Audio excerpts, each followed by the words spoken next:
7h09, on est toujours en direct en compagnie du professeur Bertrand Badi, de Samantha de Bendern, du général François Chauvency, de Guillaume Lagan et de Magali Lunel, parce qu'on va reparler avec vous, Magali, du très gros coup des Ukrainiens en début de semaine, évidemment, d'avoir abattu 2 avions russes. C'était 2 des plus précieux de la flotte russe. On sait, ou plutôt, on commence à imaginer comment les Ukrainiens s'y sont pris, un stratagème qui serait redoutablement efficace. Effectivement, parce que les Ukrainiens n'ont rien dit sur cette attaque. Ils n'ont pas révélé la façon dont ils ont procédé pour mener à bien cet exploit. En fait, là, il s'agit d'une théorie avancée par l'analyste militaire et expert en avions russe qui s'appelle Tom Cooper. Il s'exprime dans Forbes. Les Ukrainiens ont en fait tendu un piège ce jour-là aux Russes. Tout a commencé samedi dernier. Pour mener à bien leur attaque, les Ukrainiens ont au préalable mené toute une série de frappes sur des systèmes de radar russes en Crimée. Résultat, les Russes se sont retrouvés bien démunis. Ils n'avaient plus de couverture radar au sol. Alors, qu'est-ce qu'ont fait les Russes à ce moment-là pour parer au fait qu'ils n'avaient plus de radar au sol? Ils ont fait une chose évidente, mais stupide. C'est pas moi qui le dis, effectivement, c'est Tom Cooper. Ils ont ordonné à l'un des rares avions radar A-50 restants, qui volent normalement loin, qui volent normalement au sud de la mer d'Azov, de pousser plus au nord afin d'étendre la couverture radar sur la majeure partie de la Crimée. Donc, l'A-50 a fait direction vers le nord, pas tout seul, hein, il était accompagné d'un poste de commandement aéroporté de 4 hélistes, Ilyushin Il-22M. Donc, il y avait 2 avions et ils sont allés au nord, un peu trop au nord en fait, jusqu'à être pile à portée de l'unique batterie de missiles solaires Patriot que l'armée de l'air ukrainienne a déployé le long du front sud. Ici, donc ça s'est passé plus précisément à Kirillivka. Et là, tout est allé très vite. Le Patriot n'a allumé son radar que quelques secondes, suffisamment longtemps pour obtenir ses propres données de ciblage, mais pas trop longtemps quand même pour que les Russes puissent détecter de manière fiable ces émissions et les évaluer comme une menace. Et donc c'est là que les Ukrainiens ont commencé à tirer leurs missiles. Et voilà ce que ça a donné dans les airs du côté russe. Écoutez.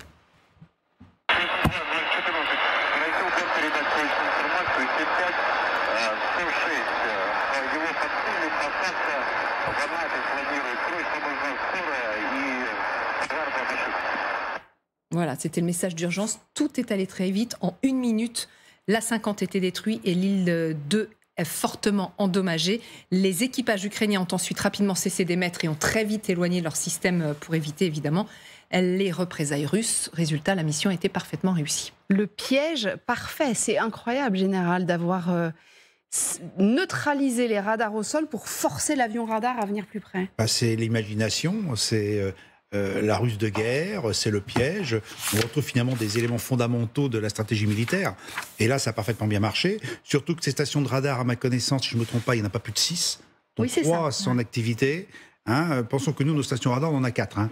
Ouais, Non, mais c'est pour ça que c'est parce qu'on a comparé en disant c'était une opération extraordinaire à peu près de la trempe du Moskva.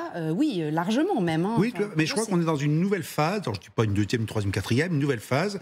Il y a eu cette phase, je dirais, d'interdiction à la flotte russe d'agir en mer Noire, donc une grande partie de cette mer Noire. Donc c'est l'espace maritime. Là, on passe dans l'espace aérien où il faut aveugler finalement les sources de renseignement russes, et puis notamment en éliminant ce qui fait leur force, parce que ces stations dites AWACS, je dirais pour parler américain, AWACS, c'est finalement le nerf de la guerre du renseignement. Oui, donc ça. si effectivement cette situation est dégradée, plus des radars à terre qui sont détruits, effectivement les Russes vont être rendus aveugles sur le champ de bataille. Donc on explique là, parce que les AWACS, c'est effectivement les avions radars comme ça, avec la grande tourelle au-dessus. Oui. Enfin, moi je suis montée une fois dans un avion comme ça, tous les écrans qu'on voit, ce sont des gens qui sont dans le ventre de l'avion. Il y a beaucoup de monde à l'intérieur, et quand on apprend qu'ils en ont, du coup, par la même occasion, puisque cet A-50 s'est crashé, a disparu corps et biens, enfin s'est abîmé en mer plus exactement, en fait ça a tué beaucoup de monde, dont des hauts gradés, manifestement, même si on n'arrive pas tout à fait à confirmer les noms. Mais en fait, là, dans le corps de l'avion, là, c'est rempli de personnel. Hein. Oui, ça c'est un coup incontestable porté à la Russie. Alors ce qui je trouve intéressant dans cette théorie, c'est qu'en début de semaine, rappelez-vous, on était un peu dans l'expectative, on ne savait pas trop comment ça s'était passé. D'ailleurs, beaucoup d'observateurs disaient c'est peut-être un tir ami, c'est peut-être les Russes en fait qui ont eux-mêmes détruit ou endommagé leur avion, on ne sait pas trop. Bon, finalement, si cette théorie est avérée, je trouve que c'est quand même intéressant parce qu'on voit que côté ukrainien, et derrière, il faut bien le dire, côté occidentaux, parce qu'ils n'ont peut-être pas fait cette opération tout seuls, il y avait, je pense, évidemment la volonté de porter un coup militaire aux Russes, mais aussi une volonté de porter un coup médiatique. Parce que moi, je mets quand même ça en rapport avec le fait que cette semaine, on a une grosse séquence, c'est le sommet de Davos. Et donc, là où finalement la thématique aurait pu être nous sommes complètement dans les choux, l'armée ukrainienne perd sur tous les fronts, là, Zelensky a pu arriver quand même en Suisse avec au moins l'idée qu'il était en train de remettre en question la domination aérienne de la Russie. Et d'ailleurs, je crois que c'est son ministre des Affaires étrangères qui disait en 2022, nous avons réussi à contenir l'armée russe à terre. Nous avons ensuite, en 2023, fragilisé, le général Chovancy l'a dit, la flotte russe en mer Noire. Ouais. C'est vrai que sans marine, et c'est étonnant, sans marine, c'est-à-dire vraiment avec très peu de dépenses militaires de ce côté-là, ils ont réussi à repousser l'armée russe, enfin la flotte russe, dans la partie orientale de la mer Noire. Et là, il disait 2024, c'est l'armée de l'air. Et alors effectivement, on peut mettre ce coup porté à la Russie en lien avec l'hypothétique, mais enfin probable livraison des F-16 qui pourrait là aussi remettre alors on va en parler parce qu'effectivement il y a des F-16, on a commencé à parler aussi des Mirages. Juste une question, Samantha, est-ce que vous avez des infos sur ce que je disais, il y a pas mal de militaires de haut rang qui auraient été éliminés. On a parlé notamment d'un homme qui était le commandant de la fameuse base aérienne d'Engels dont on avait beaucoup parlé parce qu'elle avait été bombardée. Il y avait 2 avions, je crois, qui avaient été détruits par les Ukrainiens à l'époque. Là, on a cet homme qui publie pas mal de choses sur les réseaux, qui nous donne une liste de noms. Le commandant en général, le général en question, c'est Pchela, celui dont il parle à la fin. On n'a jamais eu de confirmation, en fait, qu'il était bien à bord. Non, moi, j'ai pas d'informations privilégiées dans l'armée russe, malheureusement. Donc, j'en sais pas plus que ce qu'il y a dans les sources ouvertes. Mais il y a une chose qui est claire, c'est que les Ukrainiens montrent ce qu'ils peuvent faire avec le peu de moyens qu'ils ont. Imaginez-vous ce qu'ils feraient s'ils avaient tous les moyens qu'ils demandent. Depuis le début de cette guerre, les Ukrainiens nous surprennent par leur manière d'innover, leur manière de ne justement pas forcément suivre les chaînes de commandement telles qu'ils devraient le faire, parfois en cassant les codes. On a parlé de la base d'Engels cet hiver quand j'étais en Ukraine, j'ai rencontré des Ukrainiens qui et ça... Enfin, je fais confiance en ce qu'ils me disaient, j'étais dans leur base d'entraînement, qui ont participé à la coordination des opérations qu'il y a eu sur la base d'Engels plus tôt en 2023. Ils sont très, très, très malins. Ils ont quelque chose que n'ont pas les Russes, ils ont une indépendance d'action, soit qui est légitimisée par leur système, et ils sont aussi prêts à aller contre leurs propres règles. Ils sont agiles, en fait, ils sont très agiles. Et c'est ça qui est... Alors, on dira oui, mais dans ce cas-là, ça ne suit pas les règles de la guerre. C'est problématique, mais ils n'ont pas le choix, finalement, vu la situation dans laquelle ils sont. Alors, 2 choses, professeur. Effectivement, pour rebondir sur ce que disait Samantha, il y a eu pas mal d'observateurs qui disaient, après justement cette opération sur ces 2 avions, qui disaient c'est bien la preuve que quand on leur donne un matériel qui est efficace, ils savent s'en servir.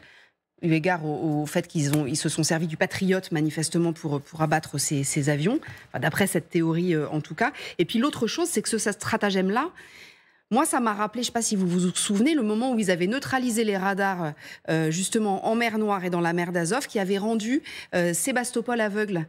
Et là, ils avaient tapé le fameux QG où ils avaient tué je ne sais plus combien de généraux dans un QG.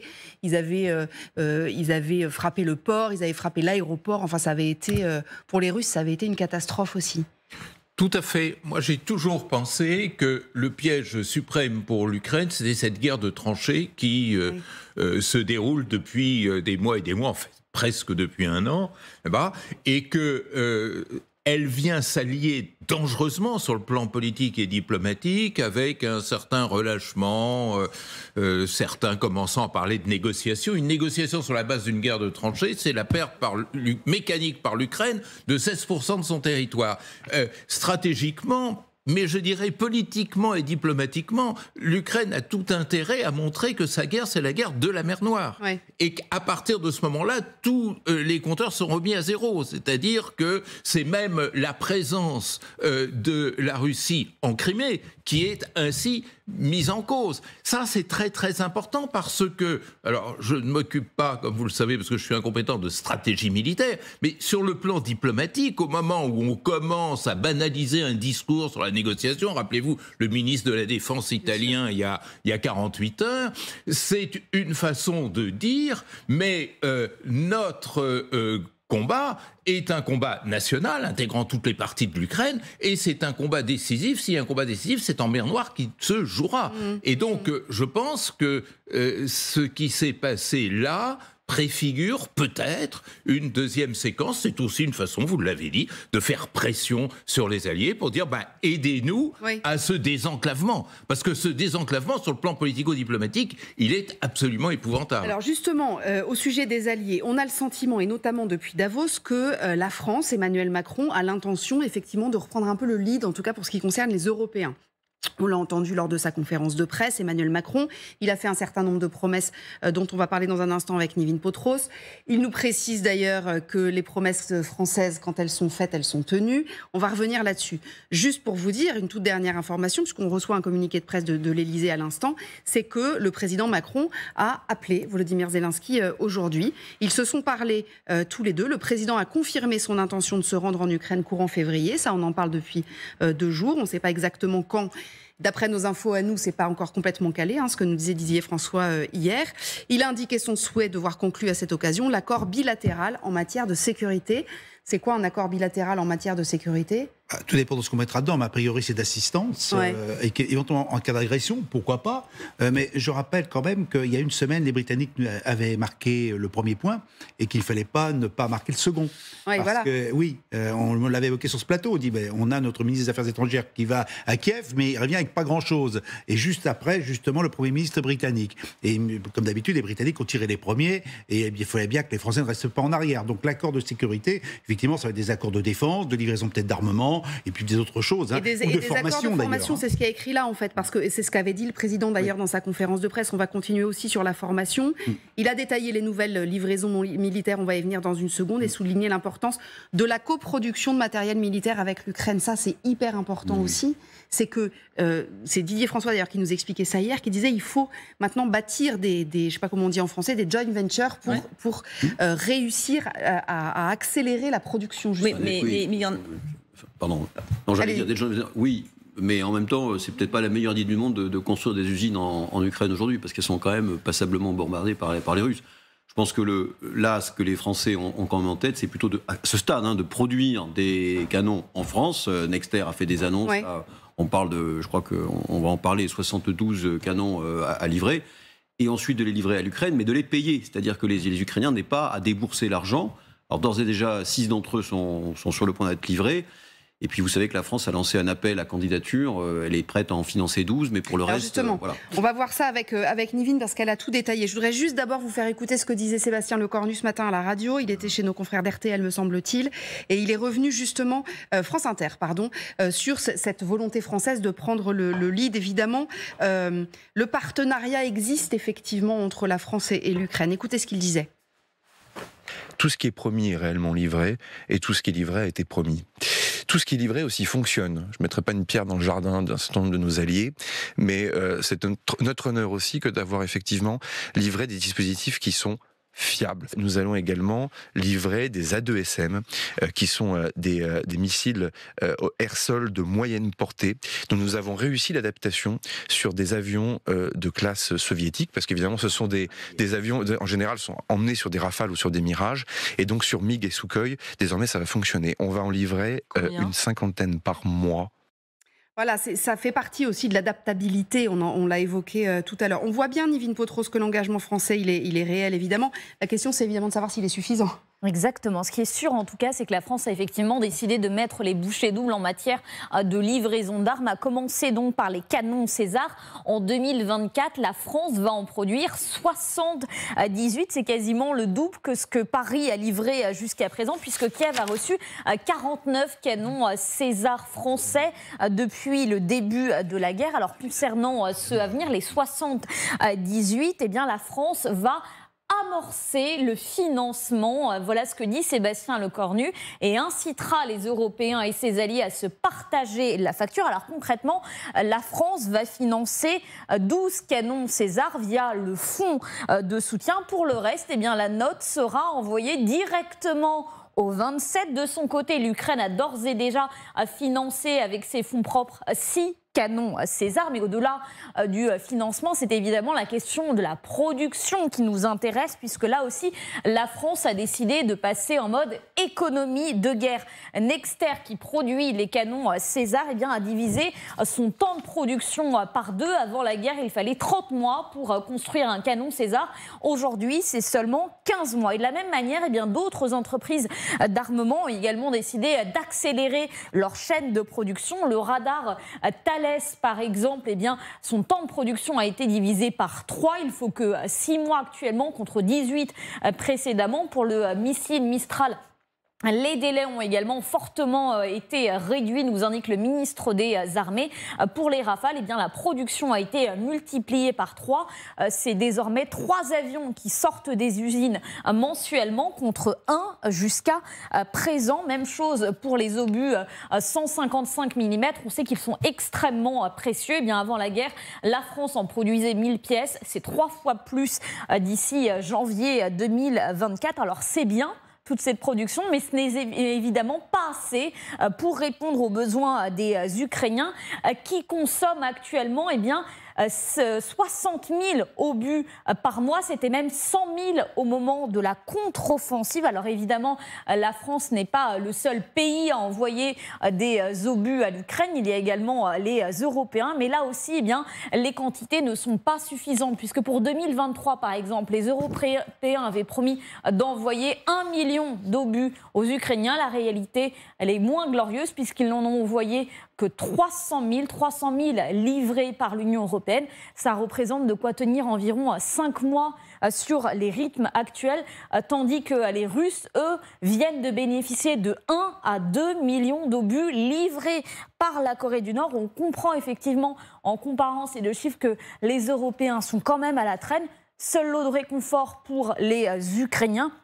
Les fameux missiles Scalp, la France va en livrer 40 et ils devraient arriver très prochainement, dès ce premier semestre 2024, a expliqué Sébastien Lecornu ce matin.